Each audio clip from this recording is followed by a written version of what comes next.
എല്ലാ കാര്യത്തിലും ഇൻഡിപെൻഡന്റ് ആയിട്ടിരിക്കുക. ഇതാണ് ഏതൊരു മനുഷ്യനും ആഗ്രഹിക്കുന്നത് അല്ലേ? പ്രഗ്നൻസിയിൽ നമ്മൾ പെണ്ണുങ്ങൾ മിസ് ചെയ്യുന്നതും അതാണ്. ചെറിയ കാര്യത്തിന് പോലും ഒരാളെ ഡിപ്പെൻഡ് ചെയ്യേണ്ട ഒരു അവസ്ഥയാണ്, എസ്പെഷ്യലി തേർഡ് ട്രൈമസ്റ്ററിലേക്ക് എത്തുമ്പോഴത്തേന്. ഞാൻ എൻ്റെ പ്രൈം ടൈമിൽ നിൽക്കുമ്പോഴാണ് രണ്ടാമത് പ്രഗ്നന്റ് ആവുന്നത്. ഞാൻ ഓടി നടക്കുന്നു, ബിസിനസ് ചെയ്യുന്നു, ഒറ്റയ്ക്ക് ട്രാവൽ ചെയ്യുന്നു, ഇന്റർനാഷണൽ ട്രിപ്സ് ഒക്കെ പ്ലാൻ ചെയ്യുന്നു.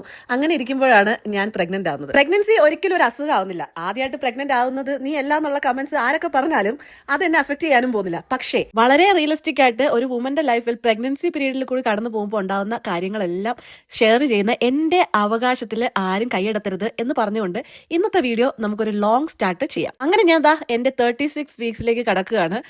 ഇപ്പോൾ ഒരാഴ്ചയായിട്ട് ഞാൻ വീഡിയോസ് ഒന്നും ഇടുന്നില്ല. മെയിൻ കാരണം വളകാപ്പിന് ശേഷം നല്ലൊരു അടിപൊളി പനി വന്നു. അതിനുശേഷം ഞാൻ കുറച്ച് കിടപ്പൊക്കെ ആയിരുന്നു. ഇപ്പോഴാണ് ഒന്ന് തല പൊങ്ങിയത്. അതുകൂടാതെ എനിക്ക് വയറും വെച്ച് അനങ്ങാനൊക്കെ ഭയങ്കര ബുദ്ധിമുട്ടായിട്ടുണ്ട് ഈ തേർഡ് ട്രൈമസ്റ്റർ എത്തിയപ്പോഴത്തേക്ക്. ജിലു ബേബിനെ പ്രഗ്നന്റ് ആയിരുന്നപ്പോഴും ഇത് തന്നെയായിരുന്നു. ലാസ്റ്റ് ഒരു 3-4 വീക്കിൽ പെട്ടെന്നാണ് ബേബി വെയിറ്റ് വെക്കുന്നുണ്ടായിരുന്നത്. അതുകൊണ്ട് എനിക്ക് മൂവ് ചെയ്യാനൊക്കെ ഭയങ്കര ബുദ്ധിമുട്ടായിരുന്നു. ജിലുവിന്റെ സമയത്ത് അത്ര വയറില്ലായിരുന്നു, പക്ഷേ ഇപ്പം ഇച്ചിരി വയറ് കൂടുതലാണ്. അതുകൂടാതെ അനക്കം ആള് നല്ല പോലെയാണ്. ഒരു മൈക്കിൾ ജാക്സനെ ആണോ ഞാൻ എൻ്റെ വയറ്റിൽ ഇട്ടുകൊണ്ട് നടക്കുന്നത് എന്ന് ഇടയ്ക്ക് എനിക്ക് തോന്നാറുണ്ട്. ഈ ഒരാഴ്ച വീഡിയോ ഇടാത്തതുകൊണ്ട് എന്തൊക്കെയാണ് നടന്നതെന്ന് ഞാൻ പെട്ടെന്നൊന്ന് പറയാം. കുറേ ആമസോൺ പർച്ചേസ് ചെയ്തിട്ടുണ്ട് കേട്ടോ. ഒരുപാട് സാധനങ്ങൾ ആമസോണിൽ നിന്ന് മേടിച്ചിട്ടുണ്ട്. പക്ഷെ ഒന്നും തന്നെ പൊട്ടിച്ച് നോക്കി വൃത്തിയായിട്ട് അടുക്കി വെക്കുകയോ ഒന്നും ചെയ്തിട്ടില്ല. അതെല്ലാം വീഡിയോ ചെയ്യാന്ന് പറഞ്ഞ് മാറ്റി വെച്ചിട്ടുണ്ട്. പിന്നെ ഉണ്ടായത്, അമ്മ നാട്ടിൽ നിന്ന് വരുന്നുണ്ട്. അമ്മ ഇപ്പം 3ാമത്തെ തവണയാണ് കാനഡയ്ക്ക് വരുന്നത്. അപ്പം ടിക്കറ്റ് ഓൾറെഡി ഞങ്ങൾ എടുത്തു. അപ്പം ഈ മാസം അവസാനത്തോടുകൂടി അമ്മ എത്തും. ഒരുപാട് നാളുണ്ടാകത്തില്ല, കുറച്ച് നാൾ നമ്മുടെ കൂടെ നിൽക്കാൻ വേണ്ടിയായിരിക്കും അമ്മ വരുന്നത്.